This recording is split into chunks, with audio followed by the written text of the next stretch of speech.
Können wir die nächste Maske übernehmen?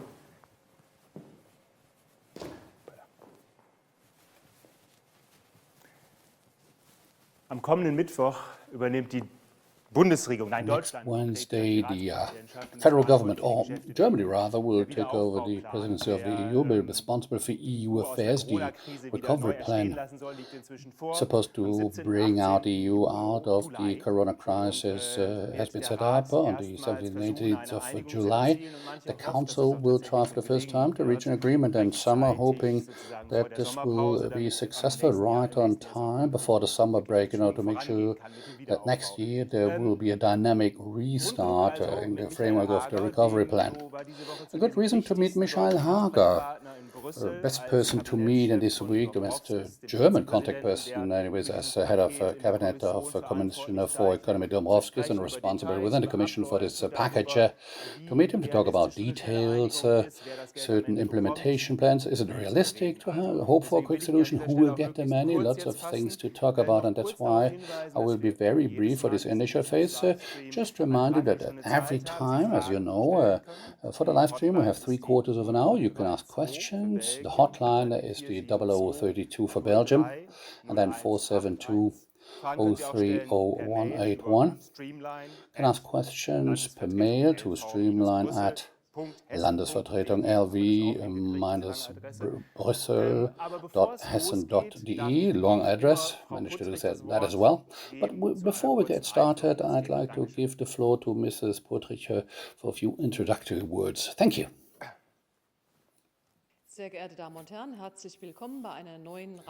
Ladies and gentlemen, warm welcome for another edition of One Click to Europe.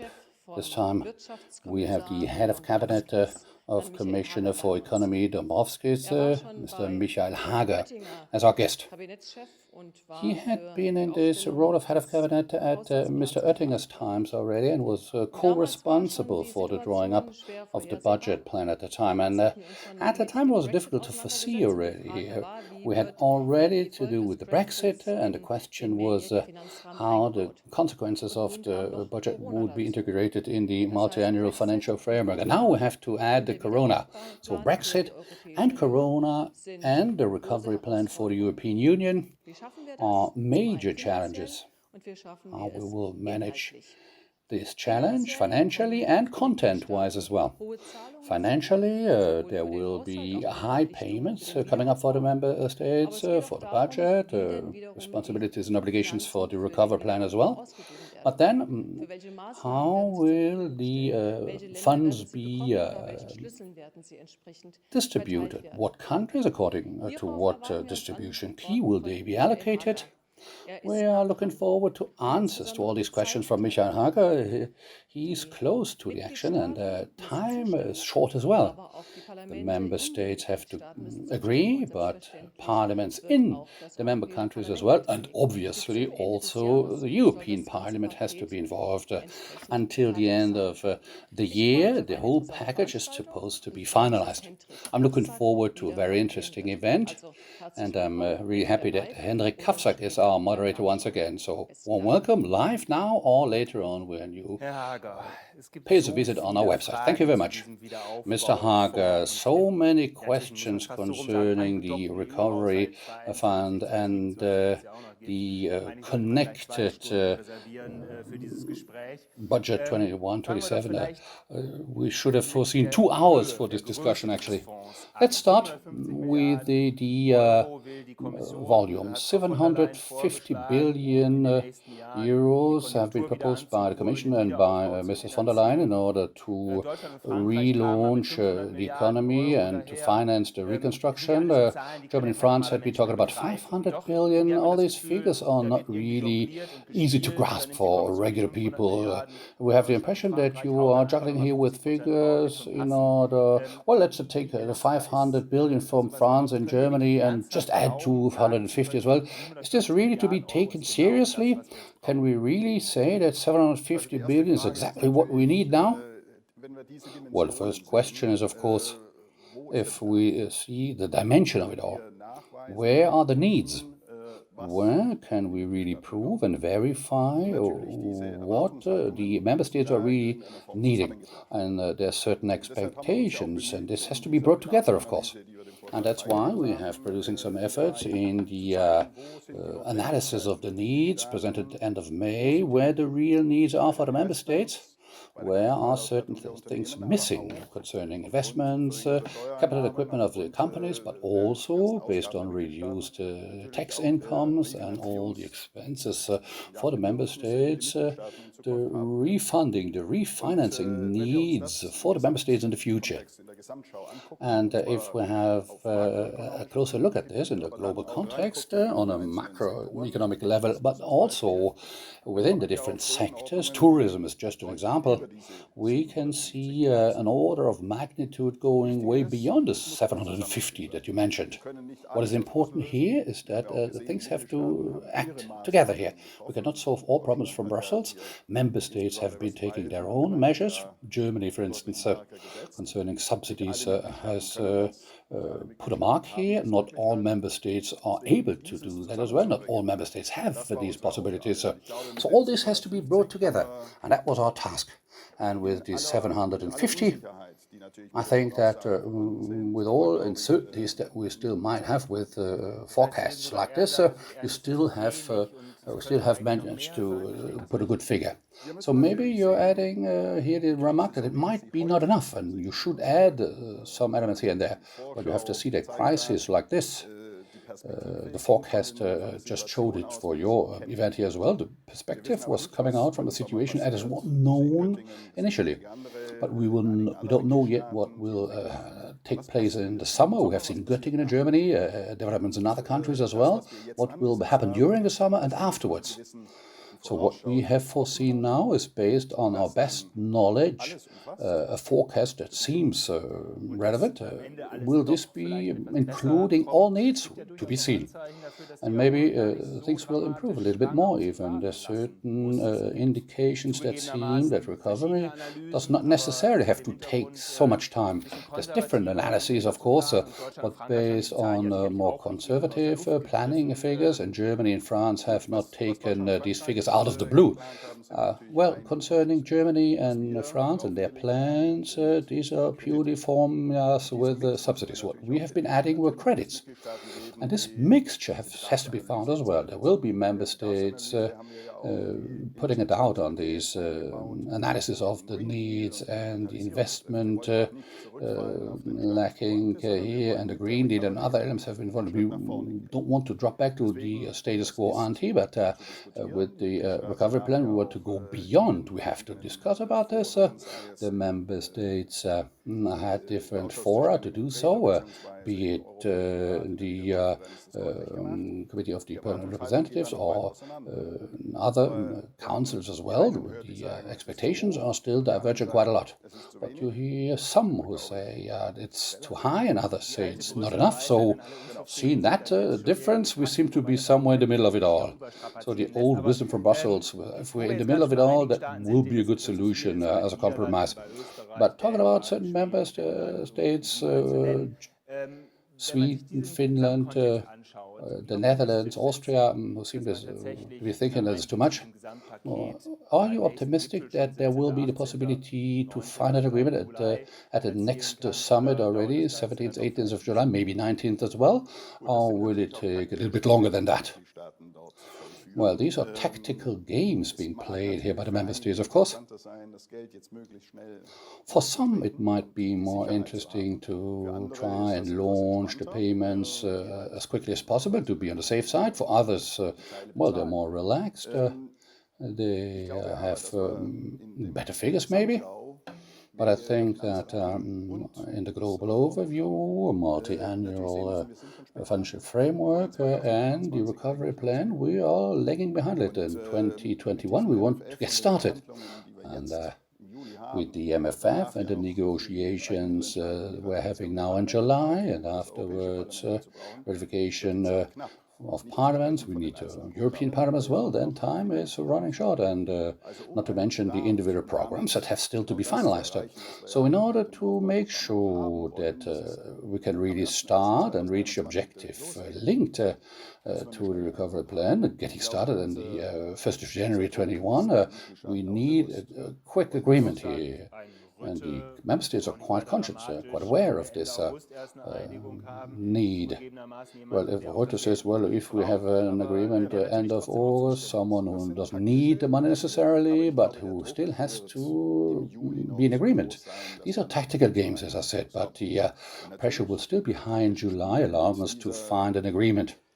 Tactical games with this announcement that it will be enough to find an agreement later. Well, this brings arguments or pressure points in other fields for the conditions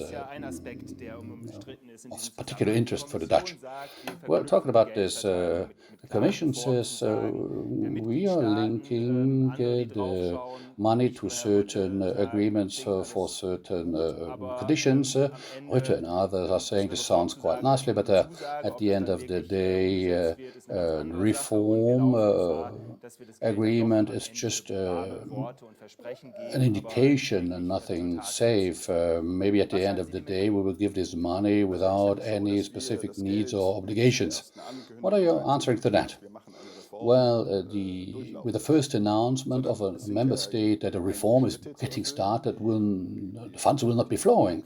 Certain steps have to be respected and implemented. The programs of the member states on a national level, they have to show A, what reforms are getting started, B, what are the investment needs, and C, what's the price tag, what will it cost at the end of the day. All this has to be verified from our side. This is a whole process that is getting started. And even if we say, yes, okay, this is worthwhile and mature, the money will not be flowing immediately. Certain milestones have to be reached, certain points in the process have to be reached, and then the money will be flowing. You can, of course, adapt these conditions up front, but the question still is, where is the median line here, the middle way between a tough approach, the conditionality, and on the other side, conditionalities, blood, sweat and tears, and the Troika paying you a visit. So, also concerning the tonality, you have to be careful.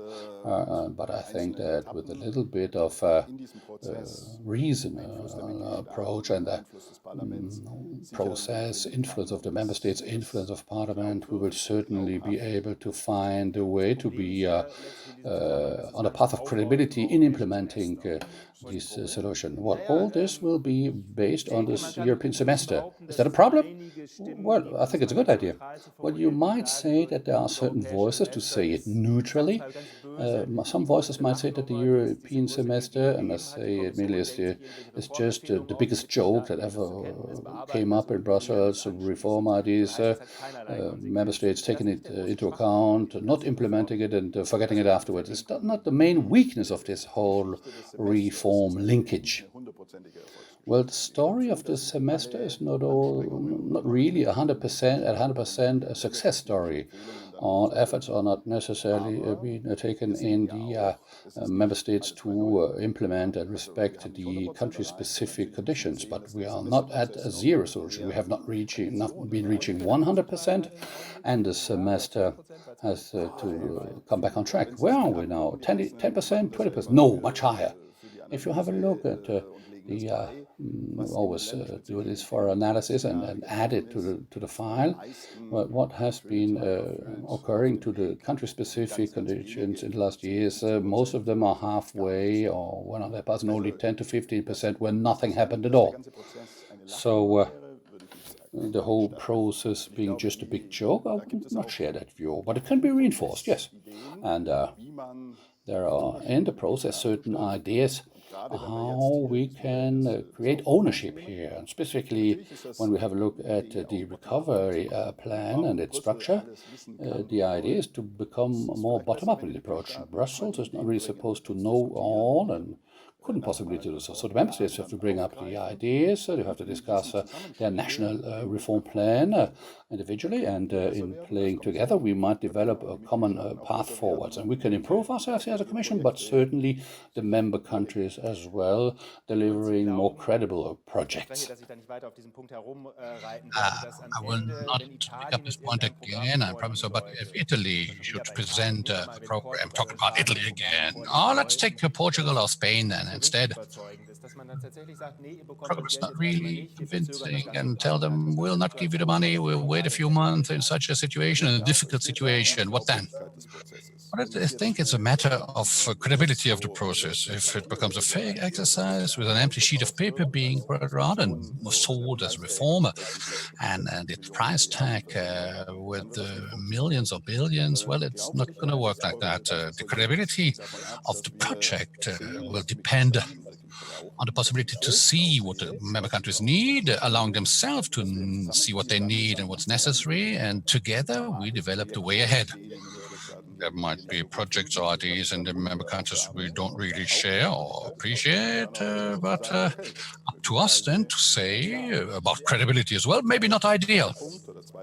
Second point, second step, for the milestones. If the milestones are not being fulfilled, then we'll have to say that we cannot pay the money. Yeah. So the credibility of the process has to be brought up on both the sides of the connection, and the interest of the member states here is that their economies have to be brought ahead as well. They have to advance, be rebuilt. With empty sheets of paper, we will not manage to do so. But warm words will not be sufficient either. That's right. I promised that I would leave it at that, so I will do so. Except if we have questions from the public concerning this aspect. That's not the case. Let's talk about the distribution of the money. The key, just a few days ago, so still online and virtual, is the key the right one for the distribution of the money?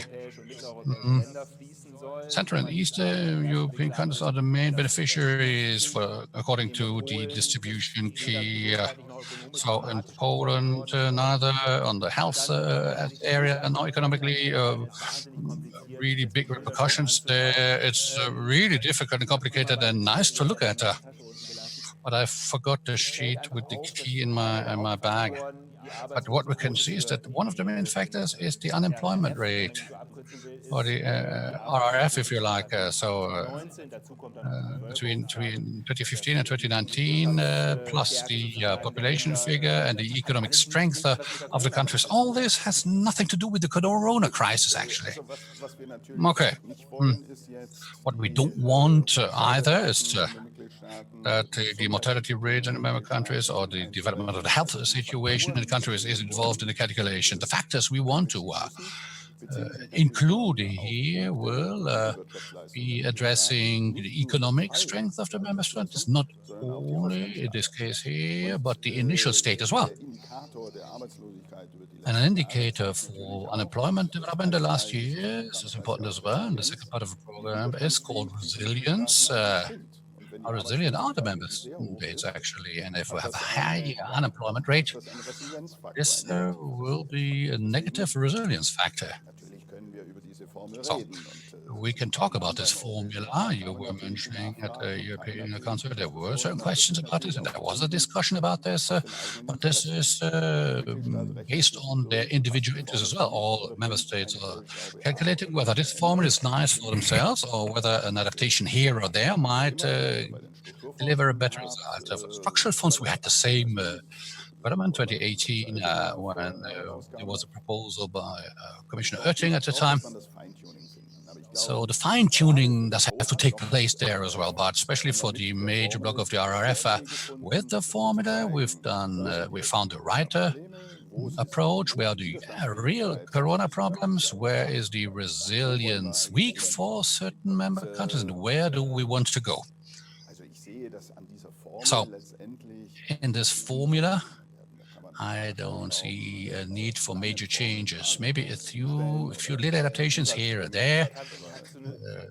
an improvement, but from a Berlin point of view, they're saying a revision clause could be integrated where afterwards the real damages measurable linked to the corona crisis could be involved. Is that realistic? Well, that would be a possibility. I mentioned it before. Right now, we don't know yet what the further development will be, what the major impacts will be in certain sectors, not tourism or services, but other sectors with a major impact due to corona becoming visible afterwards only. So I will not exclude the possibility that if we call it revision clause or a midterm review, whatever the name might be, we should verify again what happened in the years since the conclusion of it. That might be a possibility. But fundamentally, you don't see a problem here that the real impacts of the crisis might not be involved here. Resilience is one point, of course, but it's just one. Yes, but there's other programs in this whole next generation EU cooperation as well. React EU, the reinforcement, that's only 1/10 of the volume of the other one. But the funds will be available more quickly. So we use different formulas for the different programs with this broad overview. If you have a look at it, in the long run, the member countries will be embellishing the calculations where the points are favorable for me, and they will not attack each and every formula. Well, mean voices would say that in Brussels, people always look who is becoming or getting what, and then you recalculate or criticize afterwards. But if you think it through in the opposite way, we're getting away from countries like Poland, Bulgaria, Romania, why do they have to have such a generous access to these programs? See the fact that their crisis was much weaker. There was the Bruegel interest in what was the involvement of France and of Romania would get 10% as compared to its economic strengths, and France only 2%. It's not an equal treatment here concerning measures against the consequences of the crisis. Well, in absolute figures, there's huge differences. If you see the sums foreseen for Italy, subsidies and possible credits, Spain, it's foreseen there, there's huge sums. And all others are lagging behind, obviously.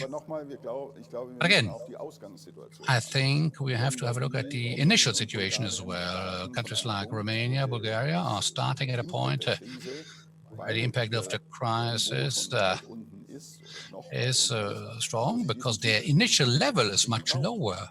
So they need this additional push. I was talking about the different sectors. If you have a look at the automotive sector in Romania, there's a production activity as well. So major effect of the crisis, not obvious yet today, might become stronger and more obvious in the coming weeks or months in Romania as well. So we have to choose a fair approach in all fairness, and what can the member states do themselves as well? And France is in a better position comparatively. The figures are showing this. If you look at the ranking, what member states have a strong initial economic situation with France, Germany, Italy, Belgium, far ahead. So the possibilities for the member states be involved in the measurement as well are an important factor in order to assure a fairness in the global package. Let's talk again about subsidies and credits. You mentioned it before. Germany and France have proposed 500 billion pure subsidies not to be reimbursed. Could be foreseen, Commission says 500 plus 250 billion in credits then. Do you think there's going to be a lot of movement? The Dutch and the Austrians say they don't want to have any subsidies to be given here at all. Hardly to imagine that they will get through with this. What's the possibility to adapt here? Still ensuring that it all makes sense. For the global figure, I think that we will might have a result after the negotiations that might be lower. The combination of subsidies and credits might be changing as well. Not 2/3, 1/3, maybe 50-50. We'll see. But I think that the bottom line, the final result must be that we have a credible project here with 50 billion. The project will not be credible any longer. So the combination from MFF, and again, tactics here, there's certain member countries focusing mainly on the MFF because they won't get a lot out of the recovery plan. So these two products together, the symbiosis, will be a major aspect in the negotiation. Some member states will be looking towards the MFF rather, and others will have a closer look at the recovery and resilience instrument. So I would say MFF maybe in the volume as in February, 1.1 billion for the 7 years, yeah, and 750 minus a little bit, so rather 600 maybe for the second bit. Yes, sounds good. Sound good? Okay. But a major part of subsidies. Well, the whole project would make a lot of sense without subsidies. You have to see, and I mentioned it before in our analysis of the needs, we see that the member states are in a worse initial situation concerning tax receipts and higher expenses to increase the debt amount with the credits would not make a lot of sense. Yeah, let's talk about debts, because that money will not flow back as compared to credits in the case of something. Yeah, someone has to assure the payback. Well, would this lead to a critical situation for the budget of the EU in general? Let's leave that aside, for instance, be generous. But who will pay the bill at the end of the day? Who will have to reimburse? Who and when? So we're talking about the forbidden in additional debts. The Constitutional Court in Karlsruhe might get involved. Is the time frame not too long? Well, if you have a look at the consequences of the crisis, the impacts are not all visible yet. But in the case of the economic strength, you can see the consequences already, and so first effects are there. But the possibility to start the payback phase in 2 years, that will not happen. So we put 2028 for a credible start date for the reimbursement until 2058 to have a stretching of the whole burden in order to avoid any disturbances due to this additional process. And there's a certain mix in the durations that we need in the capital markets as well. I think it's been a clever device here. We can foresee certain advance payments for reimbursements by 1 or 2 years, so again a bit earlier, but we have to see what that would mean as well in yearly tranches, yearly payments. We have 150 billion a year as an EU budget. If we have 20 billion to be foreseen of 25 billion for yearly reimbursements for this package, that would be a huge part. We've said additional own capital could compensate partly here, but a certain part of it will still have to be reimbursed via the yearly budget. And with our yearly budget, we want to be able to really work in 2030, 2035 as well, and so on and so forth. We want to really obtain something with it. But if the reimbursement mode is increasing this part, this is taking out a lot of possibilities out of yearly budgets, with consequences for projects, programs. We have the usual suspects as the first casualties here, the innovative projects like Horizon and others. So stretching the period to distribute on more years and decades is okay, but let's hope that we do not get 3, 4 new crises in this period of time. If you have a look at the development of the last years, well, you can't really believe that, because we had one crisis following the other, 28 and 29, and then so on and so forth. You've talked about own financial means, plastic fee, ETS. Do you see other possibilities here?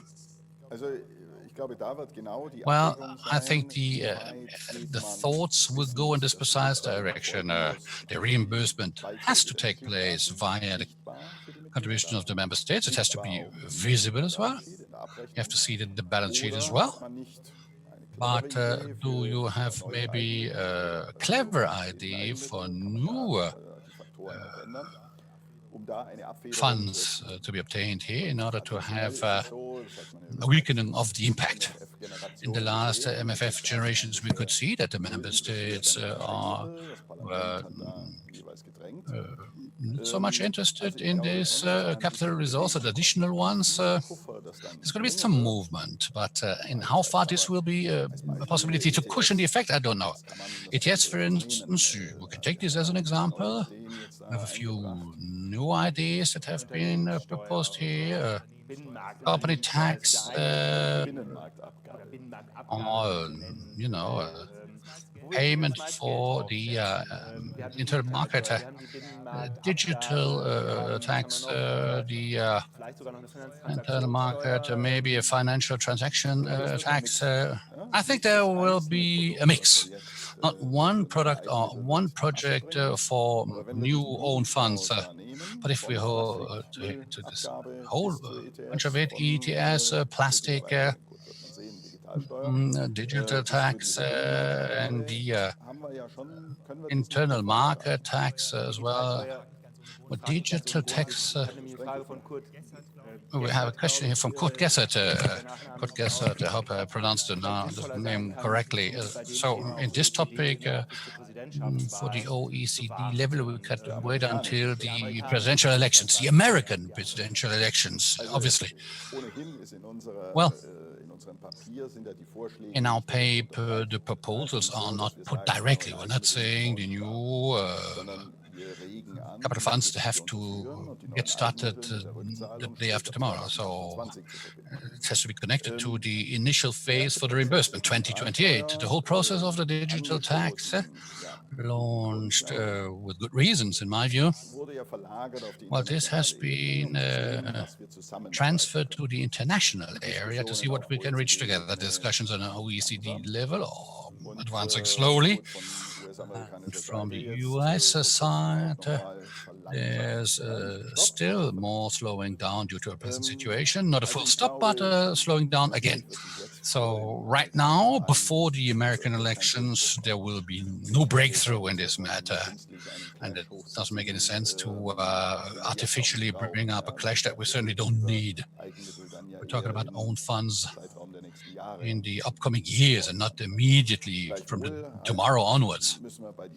But for the digital tax, we have to follow through. It's not possible that due to a lack of international development, we are leaving it at that and we don't do anything. So maybe we could go for it on our own, a solo run for Europe. Demand is there. We will take up the proposal and continue its development. So this is the perspective then. Research innovation has been mentioned by you in other contexts already. I have two questions here linked to this from Kurt König. He asked, what would be the part of the European Recovery Plan directly addressed to the topic of innovation, and according to what criteria? Well, we have a certain envelope that has to go directly to the innovation chapter, for sure. But I mentioned before, when the member states come up and have ideas, they should submit them, and the country-specific recommendations could be brought up. Yes, certain countries, that would be good to have a strong involvement in the research and innovation chapter. So not a complete turnover here, but an underlining of the resilience aspects, or what can be brought up again from the former priorities of the Commission, Green Deal, and so on and so forth. Innovation will always be there. Question from Peter Lederer, rather in the direction of research relevant institutions during the crisis. In his perception, there was not really good coordination in their efforts. They look like quite diffuse. Do you mean the development of vaccines? No, he's mentioning research-relevant institutions. But the question is, in the framework of Horizon Europe, could there be a better coordination? Okay. We are in a market economy, and it would make sense that these sectors can connect their efforts. Vaccines are a research-relevant activity for sure, and we could advance here and try to be well-positioned in a competition situation. Where could we advance? What means exactly do we need? Where would we have a rapid delivery of vaccines in this case? The crisis is showing this. We need to maintain speed. Normal development of vaccines is lasting for 2 years in general, but we don't have 2 years for this. So we have to speed up. From the European side, initiatives have been taken in order to have the relevant players in the area of vaccine development brought together and to see as well where we can get involved. We had a proposal given out recently. Where can we make sure with the European funds that promising activities are being supported and accelerated in order to have a vaccine available on day X? So we have questions coming in, so I'm going to ask them just like that without trying the most elegant transition from one to the next. It's not always possible. So to come back to the debate about reform conditions, the conditionality that was mentioned, Martin Hein, Bishop Emerit, is it really necessary to have urgent subsidies needed in the current climate linked to demands for innovation and advancement or reforms mainly? We want that the countries where there is a certain need for help, that they're better positioned in 5 to 10 years as they were at the beginning of the crisis or during the last 10 years. And I think this can only be reached if we make sure that the necessary reforms are really launched. Again, it's not about telling them that we prescribe and we know it all, we know better than you. The source stone is ours, so we have to do this in cooperation with the member states to determine what the elements are that are most promising in country X, and to make sure that within 10 or 15 years the countries are not any longer in the same situation as they were at the beginning of this crisis. If we talk about solidarity, well, this type of solidarity has to be delivered as well for the countries on crisis situations. It's not a free lunch.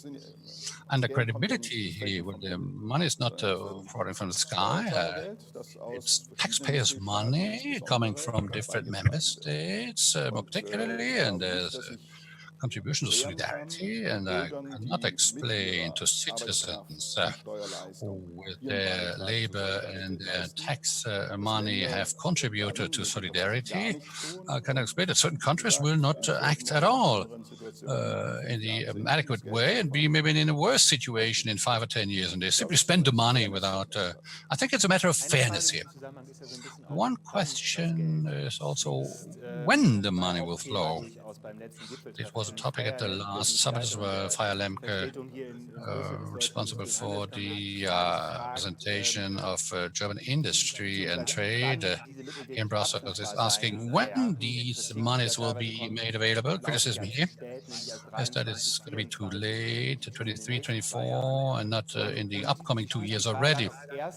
So questioning to that, is the decision concerning own funds to be put first? Does it have to be ratified by all countries before the Commission can start to spend money, obligations, so on and so forth? Well, second question first. We need the decision adopted by member states and ratified in the member states according to their conditions. That has to be realized upfront. Without this entrance ticket, we will not be able to go to the capital markets. for any issues. Not say that the ratification will follow afterwards, but we go for it now. This is a conditio sine qua non, and that's why we exert this pressure to be as quick as possible in the implementation of this project. So time factor coming up here again. The questions of money or amounts flowing, this is a very important point with the elements that we had decided already, especially certain aids have been showing these short-time work funds and things like that have shown that we have to be quick.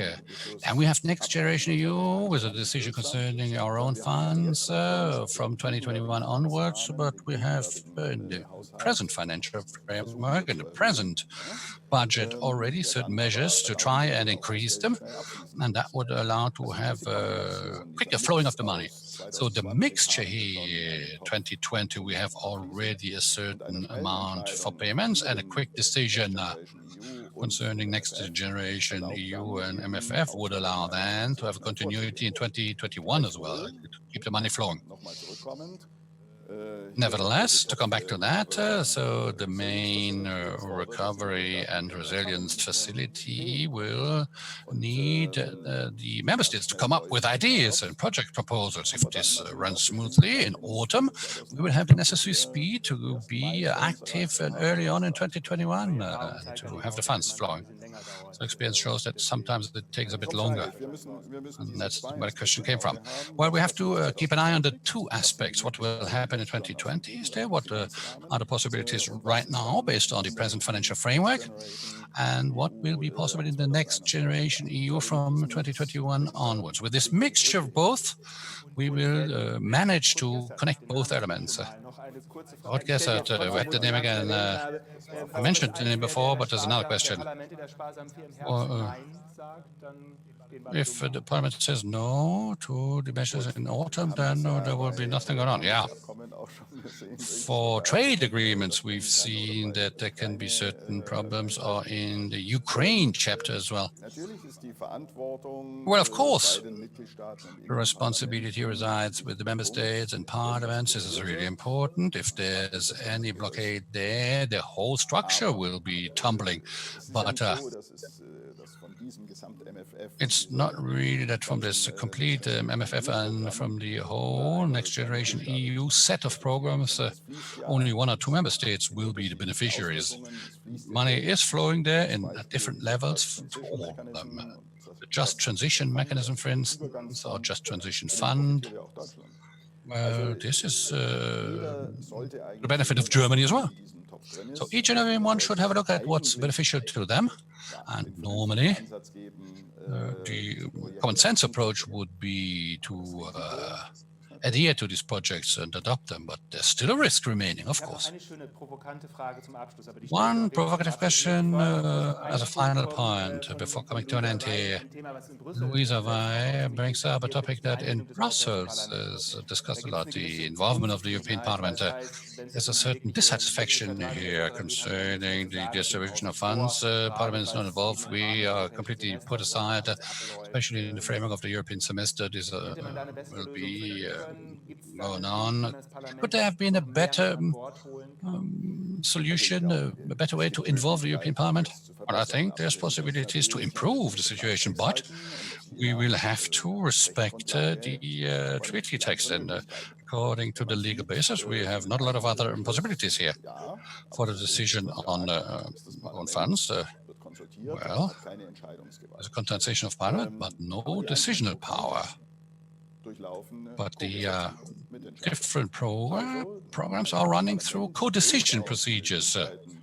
So Parliament does have a possibility in the case of the individual programs, REACT EU or the Recovery and Resilience Facility.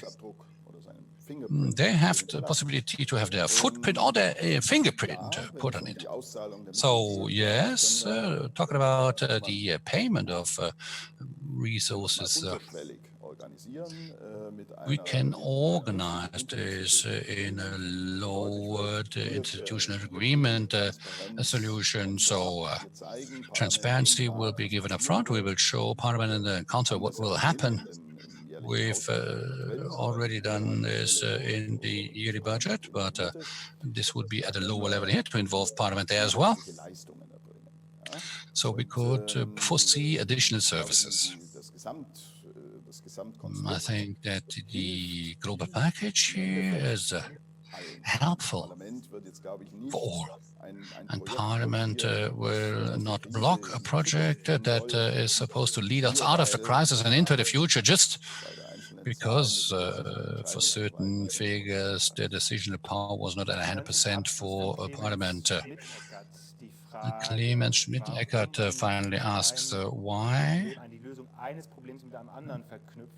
don't you connect the solution of one problem with the solution of another one? In the case, so the availability to welcome refugees could be added as a factor in the distribution of available resources. Well, we have foreseen that this should be maintained. Rule of law as an integrated element here. This will not be modified. This will remain the same. But we can add in the complexity and the difficulties by additional demands. But I don't think we have the time for that. If we want to have a successful implementation of the program, we will not add additional layers to complicate it even more. It's a difficult problem, and as Commission in the second semester we will certainly submit additional proposals, but it would not be an advantage for all of us if coming out of the crisis with an MFF for the upcoming 7 years. It will not be easier if we add another most difficult and complicated layer. If we add elements like that, then, well, it's not going to be easy. What is the process? Thank you for the exchange in your presentation. We could have added 2 additional hours.